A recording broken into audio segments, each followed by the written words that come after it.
Hello, sweet friends. What's up? I'm so excited to be back with you. Welcome to another episode of The Authentic Path. If you are watching me on YouTube, hello, welcome. This is a fairly new YouTube channel. If you are listening to me on your favorite podcast app, hello. I'm so happy to be with you, whether you're running, walking, doing dishes, whatever it is that you're doing, driving. Welcome back. So I'm Dr. Vanessa Calderon. I am an ER doc by training with a long background in neuroplasticity and habit building. I also come from an ancestral line of indigenous healers from Mexico and Central America. So I bring in a lot of ancient wisdom, modern wisdom, performance science, and a lot of habit building, neuroscience, those types of things to help you create habits that are supportive and help you live a life well lived, where you are living a life that's authentic to who you really are. Because I want this world to be overflowing with authenticity, because authenticity is who we are meant to be. It's how we are meant to show up in the world. And I want to support you in helping you create that. So before I jump into this episode, two things.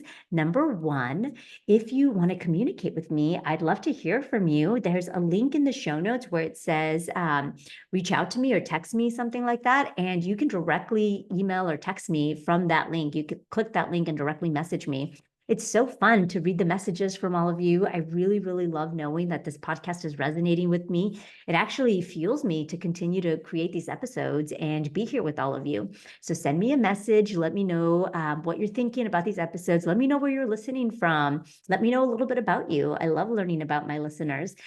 And you can also let me know if there's something you want me to cover. Is there a topic I haven't yet covered that you'd like to hear? If so, let me know. Share with me on that link.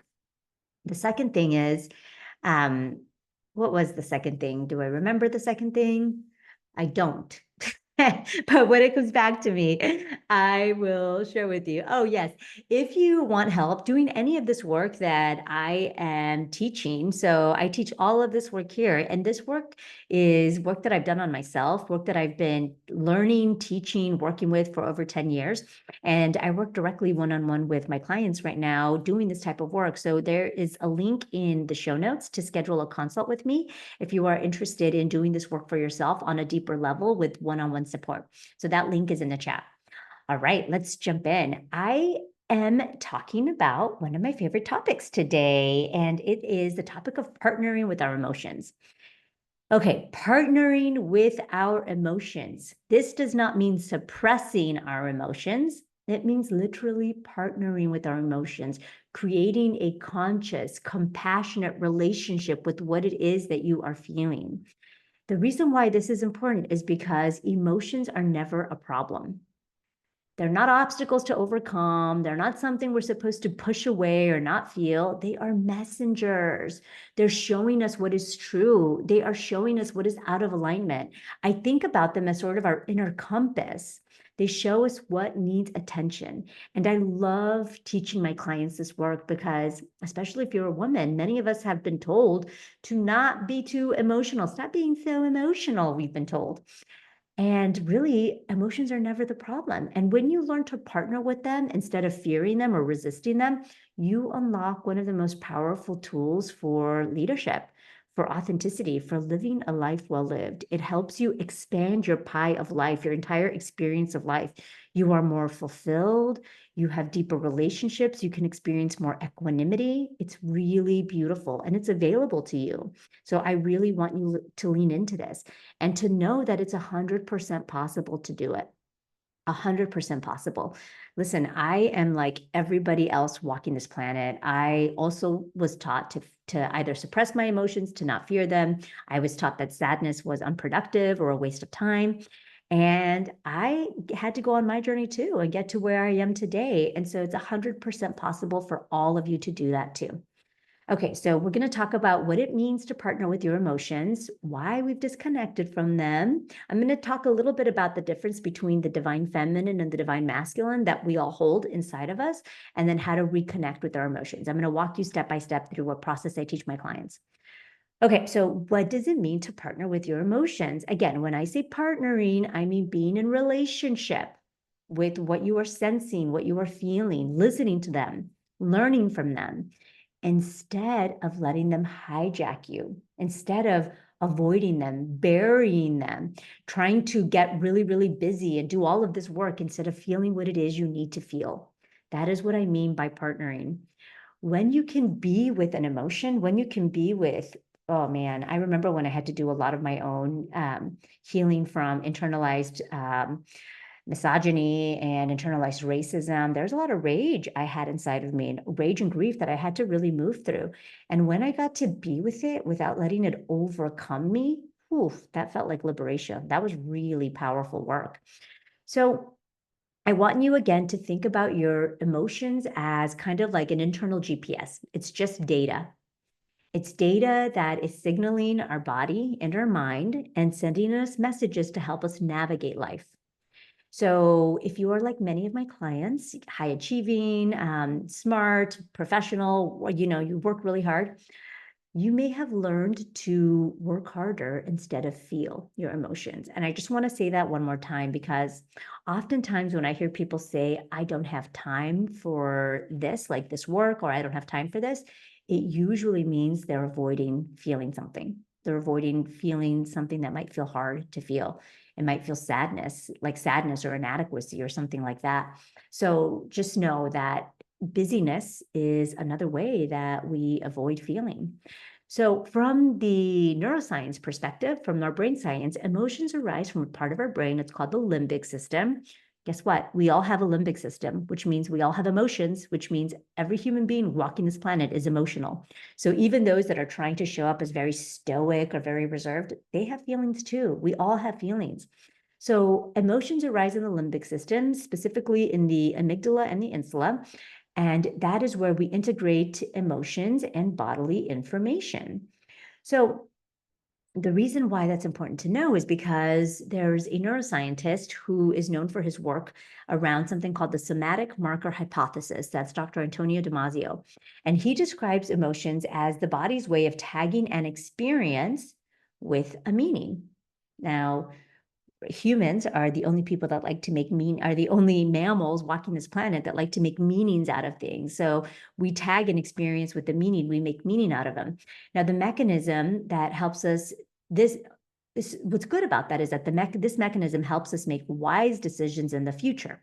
Decisions that are not only based on logic, but also based on an embodied memory, a memory that now lives in our body. Okay.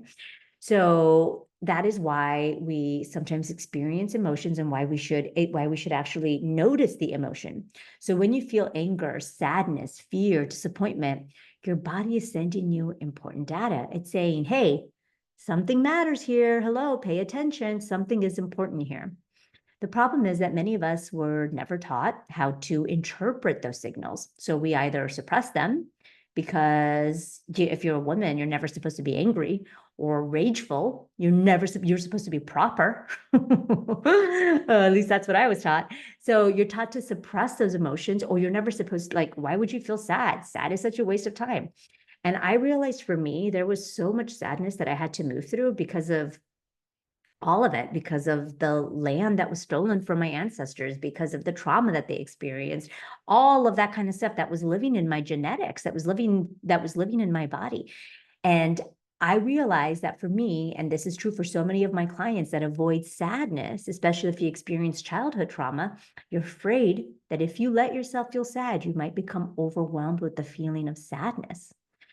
And I want you to know that it's really healthy to let yourself process and to trust yourself. Trust yourself to know that you are strong enough to feel it. You will not become overwhelmed by it. You are strong enough to feel it. So, partnering with your emotions is about learning to interpret the data that our body is sending us, those signals, and to observe them without judgment and let that information guide us towards making decisions that are in alignment with our highest self, with what we know to be true. Now, I know this is not easy, but I know it's also very doable. And the chasm in between it not being easy, but also being possible, is that it just takes practice. So when I walk you through this process in a little bit, all you got to do is commit to practicing it. And you're not going to be perfect at it. You're not going to be able to do it 100% of the time in the beginning. But the more and more you practice, the better and better you will get at it. And I promise you, it is incredibly liberating to be able to witness your emotions without becoming overwhelmed by them, without becoming the emotion. You witness it, but you don't become it. All right, so why have we become disconnected from our emotions? Okay, so listen, this is not rocket science. From a very young age, so many of us have been socialized to see emotions as something to control or to hide. We live in a world where we're told we should all be very rational. Boys are told don't cry. Girls are told don't be so emotional. And those messages, they're sticky. They stick. They make us feel inadequate if we do then feel emotions. And as adults, especially in professional spaces, emotion gets linked with weakness, where they tell us like make decisions based on ration. Like, what is the rational logic mind? What's the logical decision here?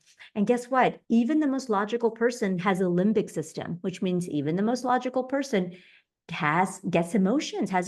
And as a leader, the more you can connect with your own emotion, the more it humanizes you, the more you're able to build trust with the people that you are leading. I work right now with clients that are like Fortune 100 companies, and they're managing billion-dollar budgets, some of my clients, with teams all over the world. And some of the deepest work that I'm doing with some of these dudes is reconnecting them to their emotions, because it is making them way better leaders, especially now in this day and age.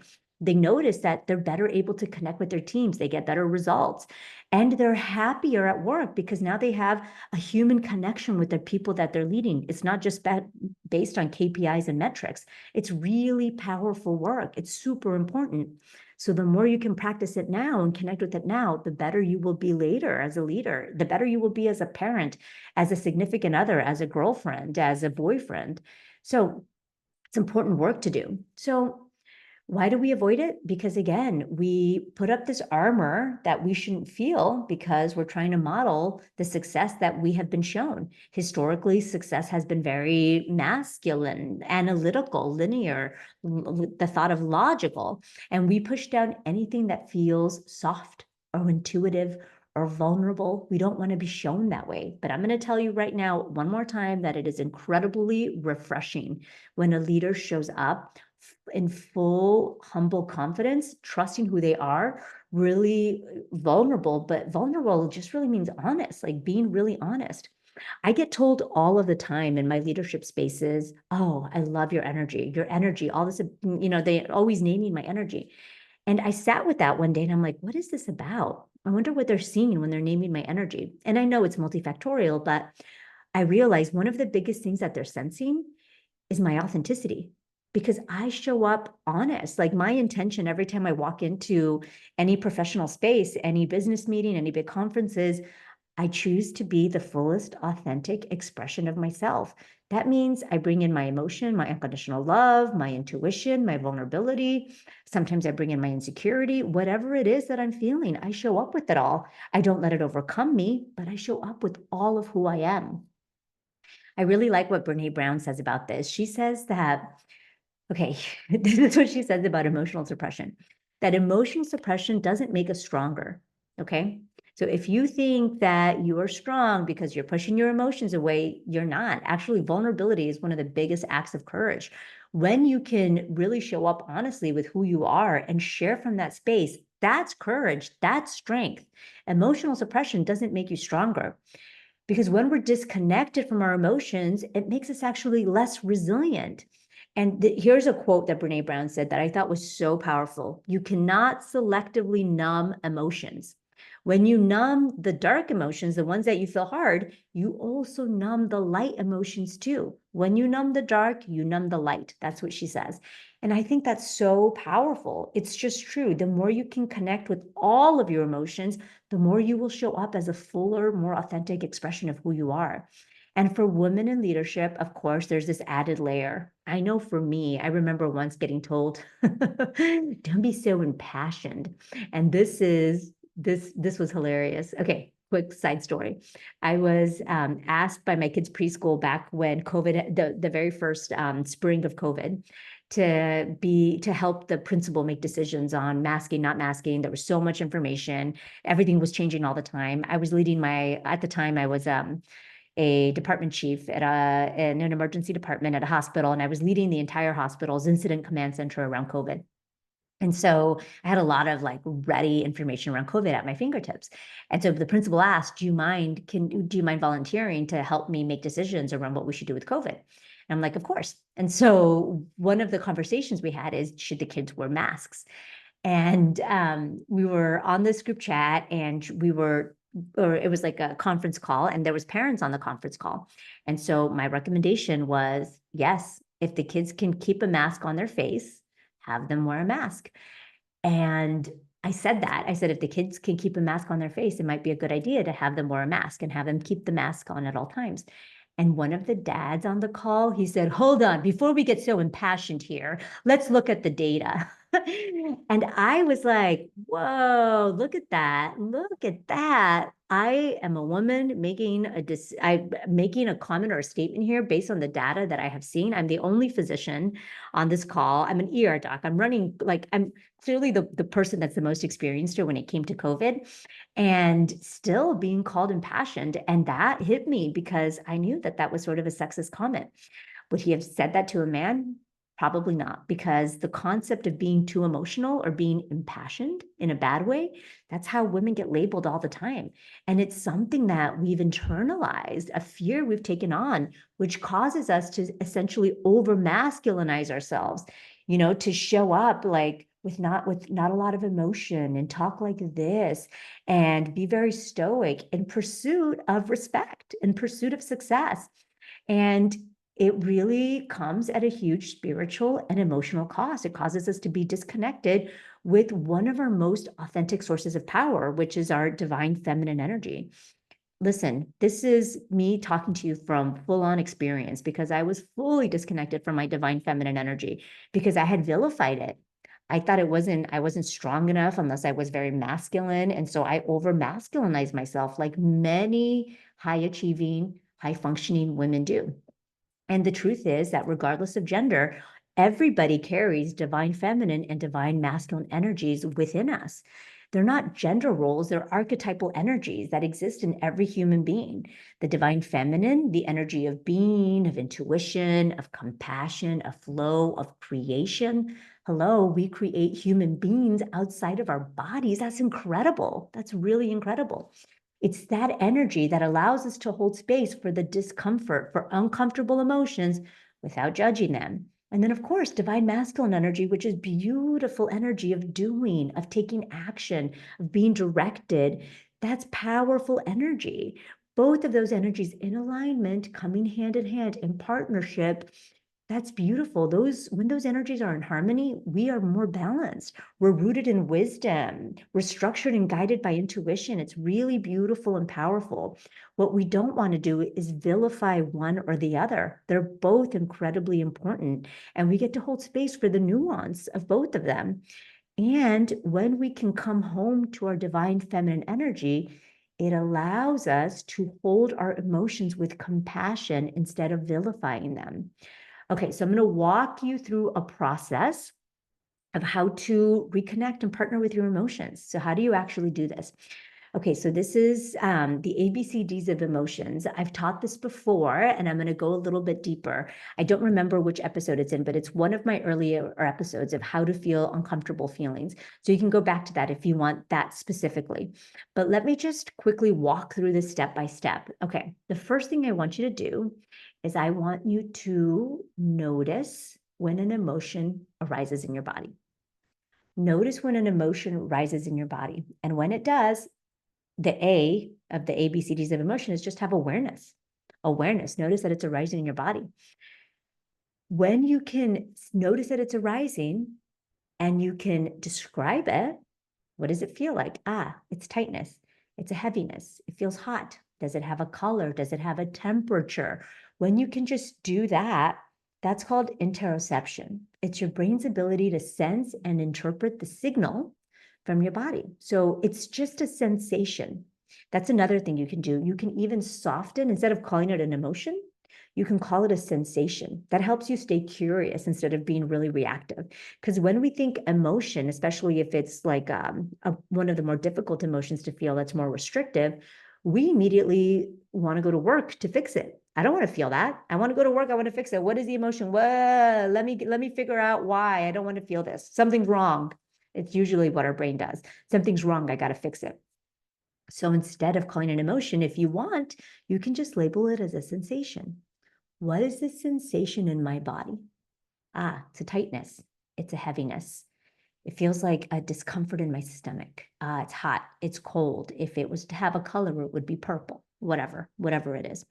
The better you get at noticing these cues, the more emotionally intelligent you will become. The more your brain will start being able to interpret these signals from your body habitually, like a habit. So instead of, I feel sad or I feel angry, your brain will be like, there's a heaviness in my chest. My eyes are getting watery. Then you can start observing with curiosity. So the A is awareness. Notice what you're feeling. The B is breathe into it. If you already know what it is, great. If you don't know what it is yet, just breathe into it.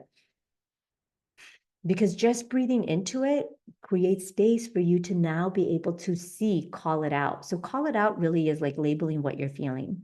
Studies show that when you label what you're feeling, it's called affect labeling, it decreases the activity in your brain's fear center, the amygdala. And what it does is it redirects your energy to your prefrontal cortex. So the region of the brain responsible for emotional regulation. So you can label it what it is. You can say, okay, this is how my body interprets sadness. This is sadness, or this is how my body interprets disappointment. This is disappointment. Sometimes that's all you need. Again, the brain loves clarity. The brain loves labeling. So if you can label it what it is, sometimes that's all you need to help you move through it. So A, awareness. Notice what you're feeling. Describe it if you need to. So the B is breathe into it. The C is call it out. If you don't know what it is and you're breathing into it, you don't know what it is yet. If you can't call it out, then you can go to D again. Continue to describe it. Does it have a color? Is it hot? Is it heavy? Describe it.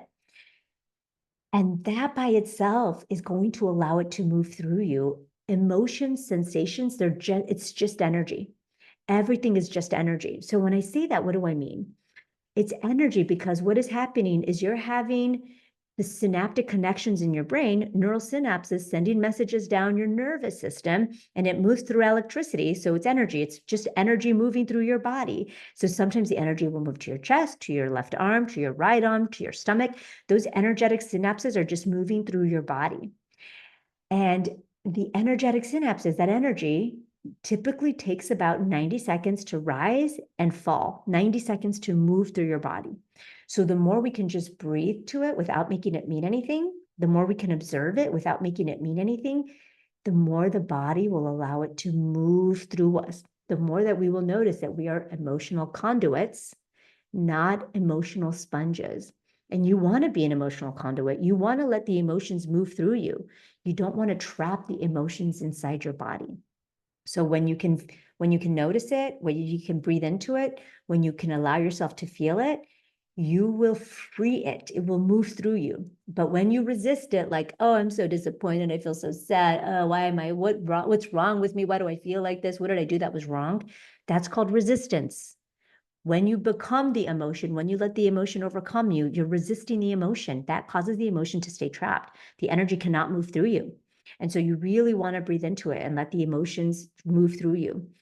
And one last thing that you can do, because remember I mentioned that emotions are compasses. They're here to show us, teach us something. You can talk to it. Every time I'm feeling something that I can't identify or it's not super clear to me why, I'll be with it. I'll have a relationship with it. I'll say, I feel this. This feels like sadness. Okay, what are you here to show me? Or what are you here to teach me? For example, sadness might be telling you you have to grieve something, or anger may be telling you that a boundary has been crossed. Disappointment might be telling you like someone didn't show up the way I expected them to, or maybe I didn't show up the way I expected myself to. So it's really powerful to have a relationship with it. And then You call in your divine feminine. Your divine feminine is present throughout this entire part, but especially by offering compassion instead of judgment, by offering compassion and telling. And I always tell myself this once I can label it, if I can call it out and say, okay, this is sadness, then I will tell myself, it's okay. It's okay that I feel sad. It's okay. It's part of being human. Sadness is part of being human. Wow. Compassion offers you full self acceptance, allows the emotion to be there. And when you can accept it instead of resisting it, it moves through a little bit faster. It's really, really powerful work. So I walked through kind of in a really deeper way the ABCDs of emotions. I teach the simple ABCD framework in an earlier episode. The episode is titled How to Feel Hard Feelings. I think that's what it's called, How to Feel Hard Feelings. It's more in the beginning. And I'm just going to go through the ABCDs for you one more time. A is awareness, awareness that you're feeling something. B is breathing into the emotion. C is calling it what it is, labeling the emotion. And D is describing it. If you don't know what it is yet, describe it. And then, of course, build a relationship with it. Ask it, what are you here to show me? And you'll start to notice the more you can be curious and observe it, the faster it moves through your body. It's really powerful work. So I offer this to all of you that want to do this work for yourself. And of course, if you want help doing this work and you want to do it together, I would love to walk you through that and help you do this work and so much more to bring you home to your authentic self, to make sure you are living a life in alignment with who you truly are. That is the work I do with my clients. We do a lot of healing work, energetic work. We bring in a lot of performance science, coaching work, and neuroscience, ancient wisdom. I have a lot of tools in my toolbox because I have a lot of training and I have a lot of experience. So I'd love to work with you directly if you want that help. So if that is you, you can schedule a consult call with me. There's a link in the show notes to schedule a call with me. And of course, if you found this episode helpful, please share it with somebody that you know would benefit from it and leave a rating and review. It really helps others find us. All right, sweet friends, I will see you next time. Adios.